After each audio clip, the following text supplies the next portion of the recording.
સિંચાઈની જે નકલી કચેરીની તપાસ ચાલી રહી હતી ઘણા સમયથી, મેં હમણાં જ ડીડીઓશ્રીનું સ્ટેટમેન્ટ જોયું કે ભાઈ એનો રિપોર્ટ આવી ગયો છે. મને વિશ્વાસ છે, સરકારી તંત્ર ઉપર વિશ્વાસ છે. જે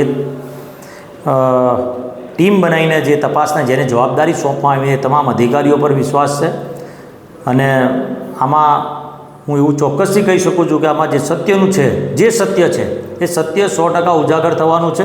ટૂંક જ સમયની અંદર નકલી કચેરીની અંદર જેની પણ સંડોવણી હશે એની સંડોવણીની અંદર 100% સરકાર એના પર કાયદેસરની કાર્યવાહી કરશે.